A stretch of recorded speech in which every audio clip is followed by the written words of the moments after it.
I got the thingamabob.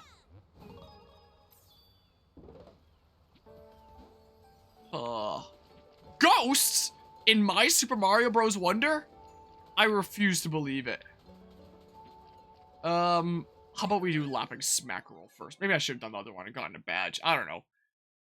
Also, wait, if the others use a hat with this badge, what the heck does Daisy use? Brown? She just gets a hat anyway. V-Gates? What do you say?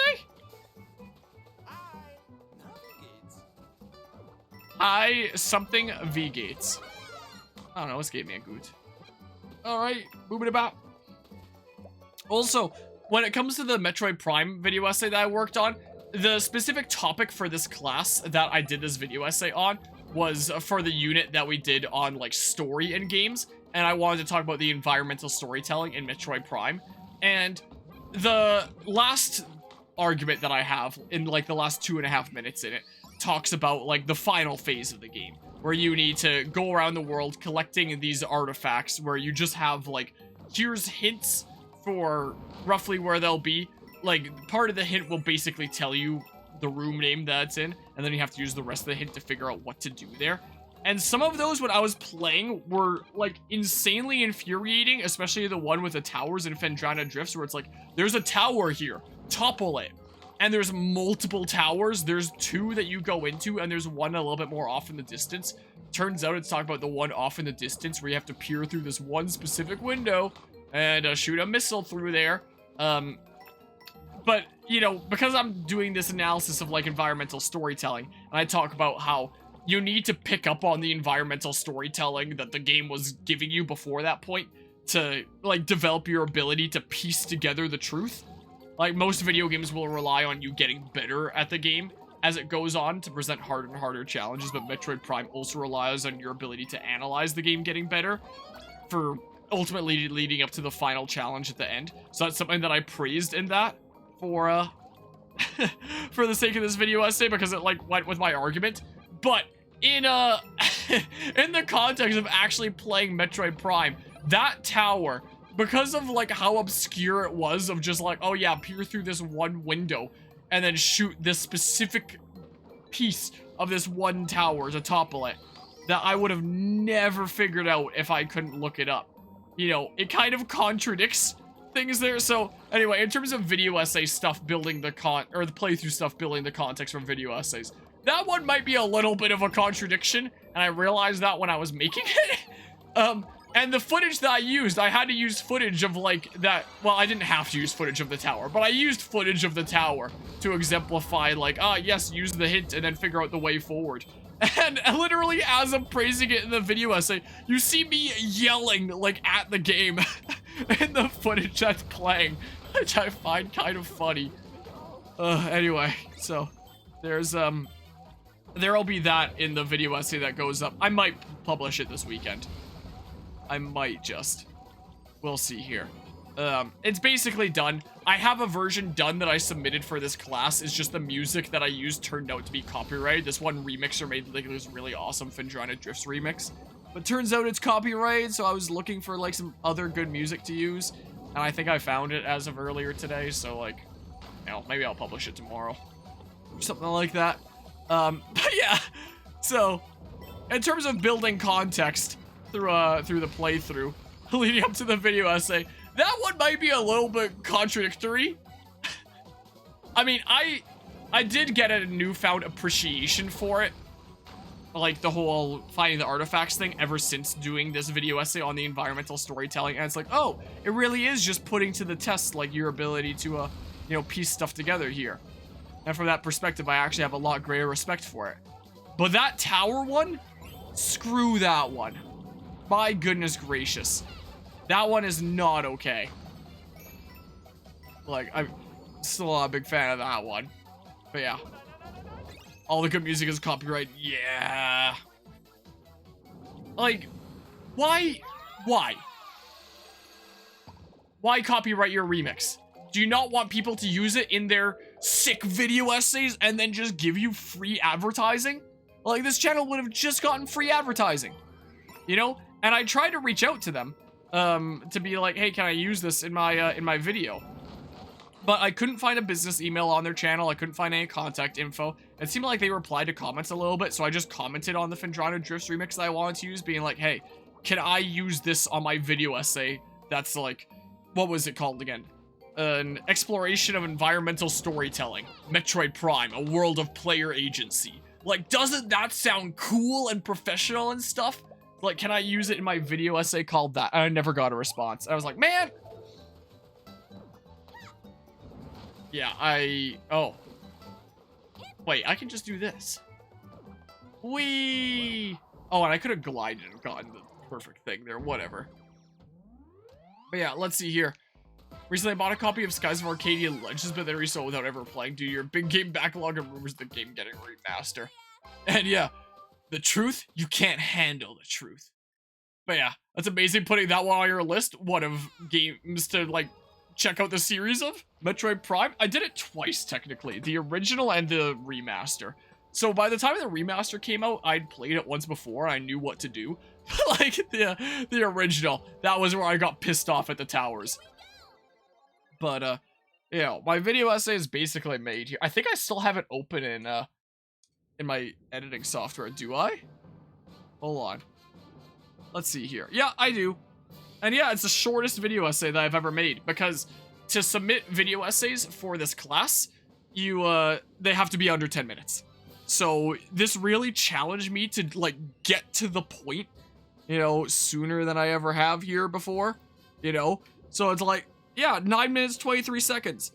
That is, like, unprecedentedly short for me, you know? And, you know, these two themes were fine. Like, that's good. That's a really awesome remix there. You know, this one's pretty cool, too. And then I had two remixes from the same channel. I had a Talon Overworld remix and then a Phendrana Drifts remix there. And they were so good. But eventually, to get that feel, I just did, like, a Firewatch camp approach here, and I drawn Firewatch as, like, an example, so I guess that's kind of fitting there. But I used to have this video be, like, all Metroid stuff. All Metroid Prime stuff at that. And then, like, Mikkel's final hours here from Legend of Zelda Majora's Mask, because this is some pretty cool stuff, too. But yeah, I end up, you know, doing this, because we always have to factor in, like, some outside sources in this class and stuff, and yeah. And I submitted my first game analysis for this class on Firewatch, and didn't get all that good of a grade because it needed to be in 600 words, and you can't do crap in 600 words. This 9.5 minute thing is like 1,800 or something like that, like 3 times the length. You know, you can get through a whole lot more in 10 minutes compared to 600 words. So I didn't get a super good grade because I couldn't really, you know, loop it back to the beginning all that well, so I'm going to redo that in a video essay format. And then as for my last game analysis, because we have to do 3, I don't know what I'm going to do it on yet.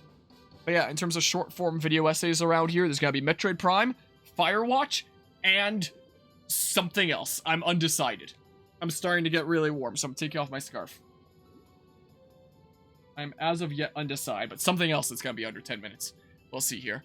Back in the old days, you bought a Nintendo Power Guide for Metroid Prime. Definitely would have relied upon it. That was awesome, having something like that. I have on my shelf now from Fan Expo recently. I picked up a copy of Metroid Prime 1 and 2 for the GameCube for a not half bad price. So, that's cool. Backlog could be a big hurt, yeah. Yeah, that's fair enough there. But yeah, you were pissed at the towers in the original and subjected yourself to it again. Because I knew what to do, you know? I can probably find it in the Thingamabob here. Where the thing that you have to do, like, I knew what to do at that point. So yeah, this final section here is where I talk about, like, the Chozo artifacts and how you need to use the hints to piece together what it is you need to do.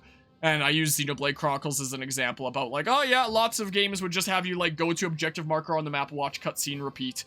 And I had lots of Xenoblade footage, so that was easy to grab there. Just like, yeah, use the hint here and then figure it out. Was it this here? Yeah, so the specific hint, I think I even have it come up here. Invaders have claimed Phendrana as their own. A tower sits atop their fortress. Collapse it to reveal the chamber where the artifact of Elder is held. In this map here, there are 2 towers that you can go into, one of which I'm standing in right now. Turns out it is not either of those towers. It's this random one over here. And you need to look through this windowsill, shoot a missile there, and then it collapses the tower. And there I am getting pissed off while I narrate, like, praising this. So, there's that. So it wasn't a big deal the second time, because I just knew to stand there and shoot that. Yeah, that's not okay. Like, so there I am in the video essay praising that aspect, where it's just like, oh yeah, most video games will have you develop your ability to play the game, get better, but Metroid Prime also has you develop your ability to analyze the game, get better, to both piece together the story and ultimately beat Metroid Prime, and that's how I conclude the essay. Well, I still include a clip of me getting pissed off at, like, an instance where it is actually straight BS. Like, that I will admit, you know, that's not okay. But generally, I think it's pretty cool to have a newfound appreciation for it. But that tower one, that's not okay. But yeah. Incidentally, it's surprising but good that 2 decades later, the dual soundtrack CD for Metroid Prime / Fusion is still in print and sold affordably on Amazon. Really? But yeah, manipulating information, a good skill. Hey, I'm not lying there. I still do generally think it's a good system. But there is one instance where it's bad. You know? Except screw that tower. You know, I could make a revision to that. I've already submitted my version that I submitted for the class. I submitted the version with the copyright music for the class, because who cares? It's not like I'm monetizing that. The version that I published to the YouTube channel, I could just make a revision, like, except for that tower one. Screw that. Nah, I don't think I will. I'll under press R, shake the controller to unleash a brief burst of speed. Whoa. Yeah, so this is definitely the badge to be using while underwater, right? Whee! Away we go. So yeah, and I feel like giving this whole analysis to Metroid Prime in general has helped me garner, like, a newfound appreciation for that game. Wah! Give me the things! But I'm still not liking that tower. Is she farting fire? Hey, don't judge. I think she's farting flower petals. That's what it seems kind of like. Orange flower petals. That's what it kind of looks like to me, at least. Come on. Give me the thing. Give to me. It's so dang fast. Okay, now my body's in a state where it's like I'm starting to get really cold, but I know the moment I put layers on me, I'm gonna immediately start overheating. No!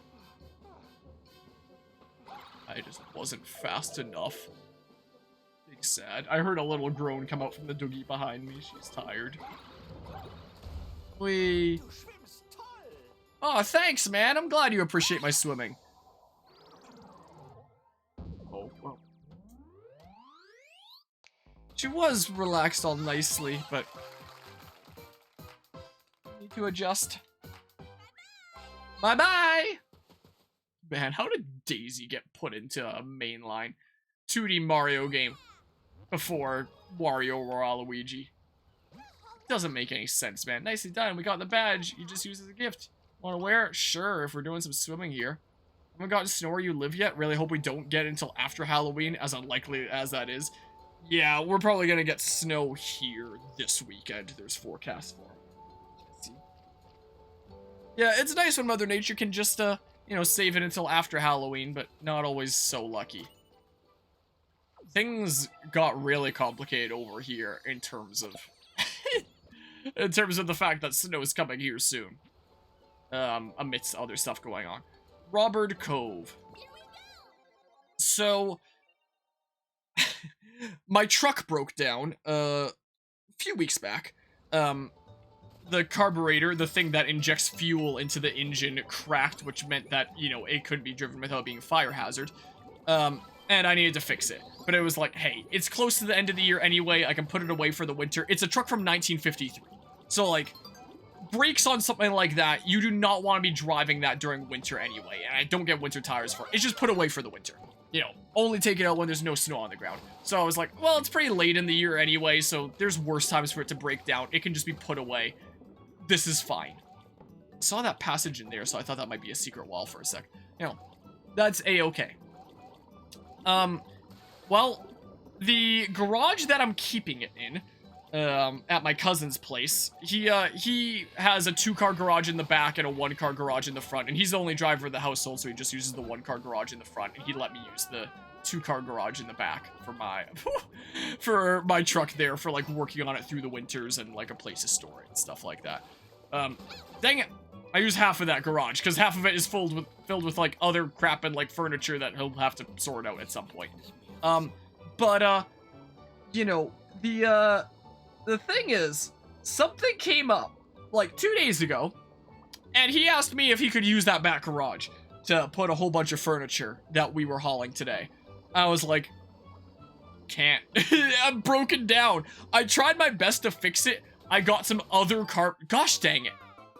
I got 2 other carburetors that are similar, and, you know, I basically combined the parts from the 3 to make 1 functional carburetor. It didn't work. It leaked fuel still. Like, not from it being cracked, just because it didn't seal properly, because it wasn't, like, assembled completely right and to seal, and someone needs to do it professionally. So, you know, that's not getting fixed here anytime soon, and so we're just loading all this furniture into his, you know, front garage instead, and he's parking on the driveway now, but I feel kind of bad. But yeah, that did kind of make things complicated, where it's like, it's broken down, have like the next week to fix it and move it before snow gets on the ground, is the case. And yeah, it's not getting fixed, and, you know, now it's sorted out in the sense of like, he's just found another solution, you know, it's kind of the case. But yeah, I'm around in the same area here as well, is the case with Central Alberta. So yeah, is the case. But, well, when you have a vehicle that's as old as mine, it has to only be a summer vehicle, you know. We worked on it through the winter, like all through last winter, and then a decent bit during the summer, because it took a little bit longer to get ready to be on the road than at first anticipated. So I only even got to use it as a vehicle for, like 1 month. I used it as my daily driver for that month. It was a blast. And, yeah, once the snow melts again, hopefully everything will be fixed. Carburetor should hopefully be fixed by then. Hopefully the oil leak will be fixed. Also gotta fix the speedometer. That's broken too. A few things are broken there. So it's a good thing I got to drive it for this past month and have these issues crop up. So it's like, hey, now there's winter to work on it, and then it'll be ready again during the spring. Yeah, I have insurance for it. It's actually not that bad, because they assume that, 1, you don't drive it for half the year at all. It's only on the road for half the year. And 2, like, it's not your daily driver. You're only taking it out from time to time, is what they expect. That thing was my daily driver for about a month. But yeah, insurance actually wasn't too bad. I'm fairly certain it was cheaper than my car. My car is not anything fancy. I drive a 2005 Pontiac Vibe. You know, it's a very, very basic vehicle. You know. But yeah, it actually wasn't too bad. That's the case. Whoa. Oh, weird. Okay, so, like, upside down now. But yeah, insurance is not too bad. It's not as bad as you would think. I think, how much was I paying? It was either like 150 or 200. Something like that a year. It's not, you know, I'm not breaking the bank over it. There's a... Let me grab this. Also, it's kind of hard to damage something like that anyway. Is kind of the case. Is another point, to be fair. Because modern vehicles are designed to crunch. You know, for the driver's safety. They're designed to, like, compact on a collision. For the sake of, like, minimizing damage to the driver. Old vehicles like what I have, they're just a solid hunk of steel. I get in a collision, I'm winning. I mean, well, my vehicle's winning. I might not be winning. I might sustain some serious damage to myself. But my vehicle is probably not going to care, really. If I get something like a headlight and that cracks, then that'll be a little bit annoying to replace. You know, but not too bad. But, you know, the actual body, it's not gonna care. Yeah, a Wonder Seed. Whee! So, yeah, it's a is not too bad. It also helps matters that, you know, it's still a far away from being restored. My dad has a 1949 Mercury truck that is like fully restored. You look at that thing and it looks like it's brand new, like it's shiny, it's pristine. I don't know what it goes for. I don't know if I've gotten exact numbers before, but I know that the insurance on that thing is more expensive because it's like, you know, it looks brand new, whereas mine looks like the age that it is. Yikes, that was scary. I usually stay away from birds. After all that, I could use a break. Well, shopping might be nice. Heard that the Poplin shop sells a helpful block badge. Remember that if you want to swap out your badges, press R to see what you've got. Okay. Don't eat a wonder seed, 80% chance it's poisonous. Yeah, don't want to do that just in case. Hi there, here at the Poplin shop we sell everything. Our special exclamation point block item is super popular. Sure, add those blocks to the course. They may act as extra platforms, contain items, or serve other purposes. Cool, sure, let's buy it. Yeah, there's the wonder seeds and stuff. Give me a standy surprise. Posing yellow Yoshi. Don't want to try using a different badge? Nah. But yeah. And because I am around the same area here, I will just say that if you live around here, if you go to any show and shines around in the city, like next year, you'll probably see me there. You know, if you ever want a place to find me, just go to a show and shine sometime next year. They're done for this year because, you know, it's about to be winter. But, you know, I hope to be back on the road again next year. Look at punctuation, prefer a bag with a dollar sign. Yeah, wouldn't that be handy in the Mario world? Bluebird Roost. Let's go. Here we go to the blue. Oh, wait, is it gonna have water? Let's try this one for funsies. I don't know. Just for the love of the sport. Oh. Okay, interesting. I see. So there, what is this? Oh, what? There's a bubble flower? So I guess as opposed to having like bubble Yoshi. Too bad I'm bad at video games. Too bad for that. Okay, so you can still do that in these games. Okay, I gotcha. Boobity bop, this way we go. What? What? I think they trap enemies in them. If they work like New Super Mario Bros. Trap enemies in them and then something. I don't know. Okay, this way we go. Okay. Give me that shell. Shell of my former self. So away we go. Whee! Oop. Through we go! Yeah, what? Hey! Pass doch auf! Okay. Bubbles! Bubble party! Oh, it turns them into coins. You all know the rules around here. All bubble blowing babies will be beaten senseless by every able-bodied patron in the bar. Take the shell. Funsies. Okay. Sure. Dang it. Whoa. Okay, this way we go. They get turned into money. Imagine putting your enemies into a bubble and they get turned into money. What, do I ground pound this? Yes. This flower with a black hole around it. Well, what? Oh, okay.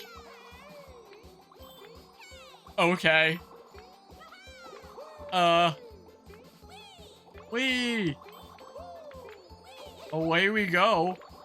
And now they're the ones blowing bubbles. I did it! Wow, that was kind of weird voice crack there. Yeah, this was a good map for this badge, but like, it's gotta go down now, right? Yeah, this way. of how there's someone that'd be dumb enough to do that 8 billion times and suddenly have nobody to spend that money with. Yeah. Just turn everybody into all the money, which now has no value anymore.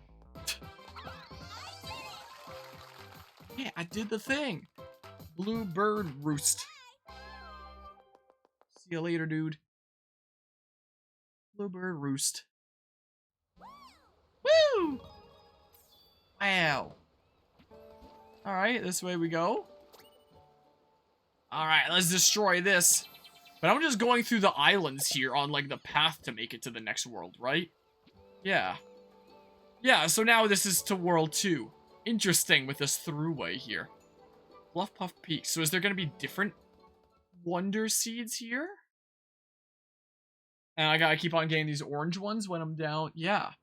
Interesting. I've got this view all to myself. In case I use it for a thumbnail. I don't know if we're playing this world today. I am starting to get kind of tired. It's getting close to 1 in the morning. Like, it's 12:40 right now. And, I still want to cut up this stream into parts so I can have, you know, day 1 content of this up on YouTube as well. And while wanting to hit the hay here pretty soon. It's like, yeah, maybe we'll start covering this world next time. Sometime tomorrow. Well, today, technically. Okay, we've arrived at Fluff Puff Peaks. Should be a royal seat at the summit. This is gonna be a rough trip for me. I get cold pretty easily. Oh, don't forget you can orient to your surroundings by pressing L and having a look at the map. Alright, let's go. Alright, wow. Alright. So World 2 is immediately the icy one. But we'll do it next time. Like, if I start playing this world, I'm gonna want to see it through. I'm gonna be about ready to pass out by then. Yeah, I think I'm gonna get on editing this, and then I'm gonna pass the heck out. And then we can probably start streaming this a decent bit tomorrow, today. Is volume okay? I'll find out when I go to cut this up into parts and see if I gotta adjust the volume any. But yeah, I think that that's an alright first couple hour session here of Super Mario Bros. Wonder. And stuff. Should I switch character now again then? I did like part of a world. I don't know. Maybe I'll keep on playing Daisy for a while, and then next world that we get to, I'll switch things up again and play lots of different characters throughout this. I don't know. It may be a bit loud, but should be fine. Okay. I was looking over OBS, and I was concerned that it might be too quiet. It seems like it's too loud that it's like, okay, that should maybe be fine. And maybe on my off time, I might start looking up cutscene movie of Spider-Man 2, because I am curious about that. When Spider-Man 1 was coming close to coming out, of like the modern ones here, evidently, is when I was working in duct cleaning, and my work partner, he was a gamer as well, but he played mostly PlayStation. He was really looking forward to Spider-Man, and he told me a whole lot about it before release. So when it came out, I watched, you know, just a cutscene movie of it, and I was like, wow, that seems pretty nice. Yeah, I'd definitely play it if I had a PlayStation. I mean, the first one's on PC now, I think, but, you know, I thought it was pretty neat, and, you know, I'll totally watch a cutscene movie of the second one here, and I'll be intrigued to see what the story does and stuff. So yeah, I'll definitely check out the other game that came out today. But, you know, keep on playing some Super Mario Bros. Wonder myself. I am having fun with this game thus far. I still think that no online co-op is pretty sucky. But apart from that, I am generally enjoying this game thus far, and it does feel like... What's the best way to put this? I've had this discussion in some games before, where I talk about when you make, like, follow-up games, you should strive to have your games feel same, but different. Like, you shouldn't just recycle, copy-paste the exact same thing, like, one-to-one, over and over and over again, because then you're gonna, like, tire out your players. They're just gonna be like, well, this is basically just the same game again. Maybe there's just, like, some different levels or different maps, but, you know, is essentially the same. You shouldn't have it be completely, yeah, or with Pokemon, that's another instance there. To be fair, Scarlet and Violet did majorly try to change it up. I do respect that it did try to majorly change it up. It just didn't handle it very well. But, you know, they did actually make an effort to change things up with Legends Arceus and Scarlet and Violet. So, like, I don't know if Pokemon's the... Well, then they kept, like, the old encounter system in Scarlet and Violet. It's a balance in that. But you also shouldn't have your games be, like, something completely different than players are used to, because then players play the next title and they'd be like, eh? What? This is nothing like what I'm used to. You should have things be, like, similar, so there's familiarity and it does feel like the continuation of a series, but still feel like very vastly different. One of the games that I've used as an example of that is like the Mario plus Rabbids titles, where it's like, yeah, first one is grid-based and you lock in your movement, whereas the second one is not grid-based, it's just like free flow and your movement isn't, you know, locked in here, you know, until you attack. So you can move here, dash that guy, move back to this cover, and it changed up the game a lot. It was really good at striking that same but different feel. And I feel like this game right here is doing a very good balance of like that same but different feel as well, compared to like New Super Mario Bros. Like, this is not just another New Super Mario Bros. Game that comes out with like new levels, some new powers and stuff like that, like New Super Mario Bros. U kind of was. It has like its own distinct charm. It, how else best to put this? It just has a different feel. And I like it. I'm having fun thus far. And I don't know if I put this into words all that well. I tried, but it strikes a good balance of that same but different feel. Yeah, it feels fun. And I like how, you know, there's the Mario Bros. Familiarity here, but it's not just New Super Mario Bros. It does feel distinct enough to that. It doesn't just feel like another New Super Mario Bros. Game, but they dropped the new to make it seem like they're not just doing it. Not just making more of those. This does feel different enough, you know. And I'm intrigued here, and we'll see what's going on here when streaming it next time. But yeah, anyway, I'm gonna catch some winks now. Well, I'm gonna cut this up, and then I'm gonna catch some winks. So yeah, thanks everybody who stopped by and hung out for our first stream of this. We'll be streaming some more of this later today, technically. So yeah, until next time, take care and see you. Goodbye.